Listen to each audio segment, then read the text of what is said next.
Guys India versus Sri Lanka teams మధ్య second match అయితే August 4వ తారీఖు మధ్యాహ్నం 2:30 ఆర్ ప్రేమదాస స్టేడియం లో అయితే జరగబోతుంది. ఈ 3 ఓడిఐ మ్యాచ్లు కూడా మనకి ఇదే స్టేడియం లో అయితే జరుగుతాయి. ఫస్ట్ ఓడిఐ మ్యాచ్ అయితే మనం చూసాం, చాలా అంటే చాలా ఇంట్రెస్టింగ్ అయితే ఉంది. బట్ ఆ మ్యాచ్ అయితే ఇండియాకి ఈజీగా విన్ అయ్యే మ్యాచ్ అది, కానీ మ్యాచ్ అయితే టై అయింది. మరి ఈ మ్యాచ్ బోత్ టీమ్స్ కి చాలా అంటే చాలా ఇంపార్టెంట్ అండ్ క్రూషియల్ మ్యాచ్. ఇరు జట్లు మరి ఈ మ్యాచ్ లో ఎలాంటి కంబ్యాక్ ఇస్తాయో చూడాలి. ముందుగా ప్రేమదాస పిచ్ రిపోర్ట్స్ గురించి మాట్లాడుకుంటే, ఈ పిచ్ అనేది బ్యాటింగ్ కి ఫ్రెండ్లీ పిచ్, మంచి స్కోర్ అయితే వెళ్తుంది అండ్ బౌలర్స్ కి కూడా అడ్వాంటేజ్ గా ఉంటుంది వికెట్ టేకింగ్ పర్ఫార్మెన్స్ ఇవ్వడానికి.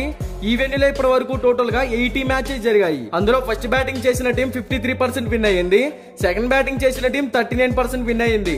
సో కొంచెం ఈ వెన్యూలో ఫస్ట్ బ్యాటింగ్ చేసిన టీం కి అనుకూలంగా ఉంటుంది. అండ్ ఇక్కడ టాస్ విన్ అయిన టీం కూడా ఫస్ట్ బ్యాటింగ్ ఎంచుకుంటేనే బెనిఫిట్స్ అనేవి ఎక్కువగా ఉంటాయి విన్ అవ్వడానికి. ఇక్కడ average first bat score 230 runs, average second bat score 181 runs. అదే విధంగా ఇండియన్ క్రికెట్ టీము ఈ వెన్యూలో శ్రీలంక టీం పై 375 రన్స్ అయితే కొట్టింది. ఇదే ఈ వెన్యూలో హైయెస్ట్ టోటల్. అండ్ అలాగే పేస్ బౌలర్స్ కి స్పిన్ బౌలర్స్ కి ఇద్దరికి పిచ్ అనేది అడ్వాంటేజ్ గానే ఉంటుంది. ఇక బోత్ టీమ్స్ కి సంబంధించిన హెడ్ టు హెడ్ గురించి మాట్లాడుకుంటే, ఇప్పటి వరకు ఈ రెండు టీమ్స్ మధ్య టోటల్ గా 159 ఓడిఐ మ్యాచెస్ జరిగాయి. అందులో Indian cricket team 99 ODI matches win అయింది, శ్రీలంక టీము కేవలం 57 మ్యాచెస్ మాత్రమే విన్ అయ్యింది. So head to head records లో కూడా ఇండియాదే పై చెయ్యి. ఇక బోత్ టీమ్స్ యొక్క ప్లేయింగ్ 11 గురించి మాట్లాడుకుంటే, Sri Lanka team playing 11 Pathum Nissanka, Avishka Fernando, Kusal Mendis, Samarawickrama, Charith Asalanka, Janith Liyanage, Dunith Wellalage, Wanindu Hasaranga, Akila Dananjaya, Mohammed Siraj, Asitha Fernando. Indian team playing 11 Rohit Sharma, Shubman Gill, Virat Kohli,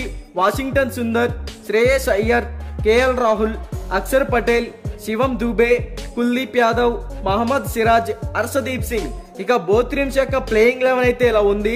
changes ఏమైనా ఉంటాయి అంటే ప్లేయింగ్ 11 లో ఖచ్చితంగా చేంజెస్ ఉండొచ్చనే చెప్పుకోవచ్చు. అదే విధంగా మ్యాచ్ టైంలో వెదర్ రిపోర్ట్స్ చూసుకుంటే 92% వర్షం పడే అవకాశాలు ఎక్కువగా కనపడుతున్నాయి. మరి మ్యాచ్ టైంలో క్లైమేట్ ఏమన్నా చేంజ్ అవుతుందో లేదో చూడాలి. ఇక బోత్ టీమ్స్ నుంచి ఫస్ట్ మ్యాచ్ లో మంచి పర్ఫార్మెన్స్ అయితే మనం చూసాము. అదే విధంగా ఇండియన్ టీం బ్యాటింగ్ ఆర్డర్ కొంచెం వీక్ గా ఉంది, సింపుల్ గా చేయగలిగే స్కోరే అది ఇండియన్ టీం కి. అండ్ శ్రీలంక టీం బౌలర్స్ కూడా మంచి కంబ్యాక్ ఇచ్చారనే చెప్పుకోవచ్చు. ఇక ఈ మ్యాచ్ లో ఖచ్చితంగా ఇండియన్ క్రికెట్ టీమే విజయం సాధిస్తుంది అనేది నా ఒపీనియన్. బట్ ఇది 100% విన్ రిపోర్ట్ అయితే కాదు. మీకు 100% sure shot non cutting win report కావాలి అనుకుంటే డిస్క్రిప్షన్ లో మన టెలిగ్రామ్ ఛానల్ లింక్ అయితే ఉంది, ఒకసారి వెళ్ళి జాయిన్ అవ్వండి. మీకు ఈ వీడియో నచ్చినట్లయితే లైక్ చేయండి, కామెంట్ చేయండి. ఇలాంటి క్రికెట్ అనాలిసిస్ కోసం మన ఛానల్ సబ్స్క్రైబ్ చేసుకోండి. Thank you for watching.